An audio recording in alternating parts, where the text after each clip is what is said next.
కూడా తిరుమల తిరుపతి దేవస్థాన పాలక మండలిలో తిరుమల తిరుపతి దేవస్థానంలో ఏం జరుగుతుంది, ఎవరు హైందవ ధర్మాన్ని ఫాలో అవుతున్నారు, ఎవరు కావడం లేదు.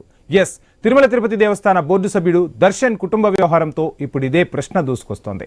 తిరుమల తిరుపతి దేవస్థాన పాలక మండలిలో హిందువులకు మాత్రమే చోటిస్తారు. మరి దర్శన్ విషయంలో ఏం జరిగింది, ఆయన మతం ఏంటనే ప్రశ్నలు దూసుకొస్తున్నాయి. ఆయన భార్య నుదుటన బొట్టు తీసి చర్చికి వెళ్లి మోకాళ్ల ప్రార్థన ఎందుకు చేశారు? ఆమె క్రైస్తవాన్ని ఫాలో అవుతున్నారని, అందుకే అలా చేశారని తిరుక్షేత్రాల రక్షణ సమితి అధ్యక్షుడు ఓంకార్ అంటున్నారు. దర్శన్ కు తిరుమల తిరుపతి దేవస్థాన సభ్యుడిగా కొనసాగే అర్హతే లేదన్నారు ఆయన. ఇప్పటి వరకు ప్రభుత్వం ఆయన్ను ఎందుకు ఉపేక్షిస్తుందని నిలదీస్తున్నారు.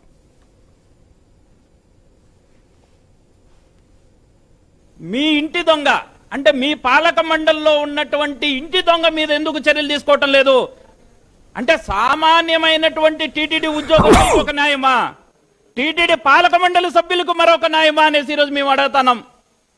ఈరోజు ఇక్కడ చూడండి, ప్రార్థన చేస్తాంది, మోకాలి ప్రార్థన. ఈ మోకాలి ప్రార్థన అనేది ఎవరు చేస్తారు? క్రైస్తవ మతాన్ని స్వీకరించిన వాళ్ళు మాత్రమే చేస్తారు. ఈరోజు టీటీడీ పాలక మండలి సభ్యుడు అంటే ఎలా ఉండాలండి? ఆదర్శంగా ఉండాలి. హిందుత్వానికి, సనాతన ధర్మానికి నిత్యం గోవిందనామస్మరణ మోగాలి, వాళ్ళ ఇంట్లో కానీ లేదా తిరుమలలో కానీ. ఆంధ్రప్రదేశ్ రాష్ట్ర ముఖ్యమంత్రి చంద్రబాబు నాయుడు గారు ఏం చెప్పారంటే తిరుమలాన్ని ప్రక్షాళన చేస్తామన్నారు. మరి ప్రక్షాళన అంటే ఇదే? క్రైస్తవ మతాన్ని ఆచరించేటువంటి కుటుంబాలని తీసుకుని వచ్చి ఈరోజు టీటీడీ పాలక మండలి సభ్యులు చేయడమా? ఇదేనా ప్రక్షాళన అంటే? ఇది చాలా దారుణం, చాలా అన్యాయం. ఈరోజు సామాన్యమైనటువంటి టీటీడీ ఉద్యోగస్తులు వాళ్ళ ఇళ్లలో ఒక సిలువు కనిపించిన, వాళ్ళ ఇంట్లో ఒక బైబిల్ కనిపించిన వెంటనే చర్యలు తీసుకుంటారే.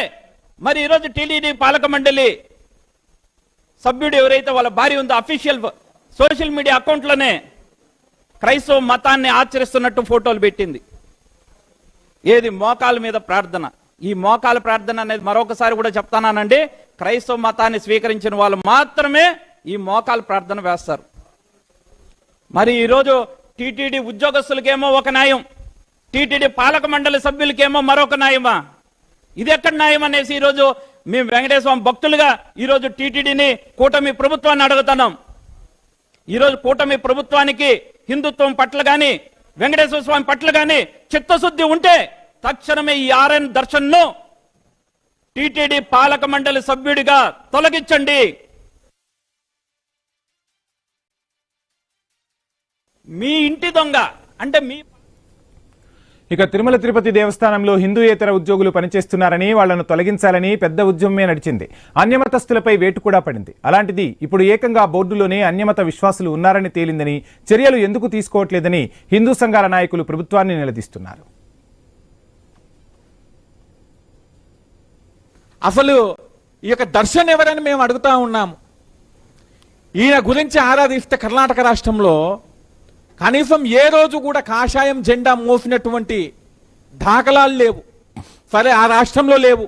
మేము ఈ రోజు అడుగుతా ఉన్నాము, తిరుమలలో ఏ ఒక్క రోజైనా శ్రీవారి భక్తులకు ఒక గ్లాస్ మంచినీళ్ళు ఇచ్చినటువంటి దాఖలాలన్నా ఉన్నాయని అడుగుతా ఉన్నాము.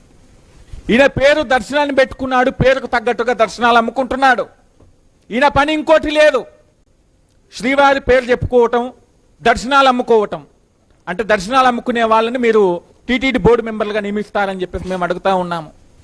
కూటమి ప్రభుత్వాన్ని ఒకటే అడుగుతా ఉన్నాము, ఈ యొక్క పాలక మండలి లోపల ఏ ఒక్క స్వామీజీకైనా, ఏ ఒక్క ఆధ్యాత్మికవేత్తకైనా మీరు స్థానం కల్పించారని చెప్పేసి. మీరు ఆధ్యాత్మికవేత్తలకు స్థానం కల్పించినట్టయితే ఈరోజు ఈ యొక్క అపరాధం జరిగేదే కాదు. మరి బోర్డు మెంబర్గా వ్యవహరిస్తూ ఆ యొక్క తన యొక్క కుటుంబంలో ఉన్నటువంటి కుటుంబీకులను కానివ్వండి, తన యొక్క భార్య కానివ్వండి, ఆ యొక్క చర్చికి వెళ్ళి ప్రార్థన చేసేటటువంటి మోకాళ్ళ మీద కూర్చుని ప్రార్థన చేస్తూ ఉంటే మా యొక్క గుండెలు బరువెక్కిపోయాయి. మేము అనుకున్నాము శ్రీవారి భక్తులందరూ కూడా మోకాళ్ళ పర్వతం మీద మోకాళ్ళు ఎక్కుతారు, కానీ ఈ యొక్క అన్యమత ప్రార్థనలు చేసేటువంటి వారు శ్రీవారి బోర్డు మెంబర్లుగా ఉండటం అనేది ఇంతకంటే దారుణమైనటువంటి పరిస్థితి లేదు. బేషరత్తుగా వెంటనే తక్షణమే యుద్ధ ప్రాతిపదికన ఆయనను తొలగించాలి, సస్పెండ్ చేయాలి.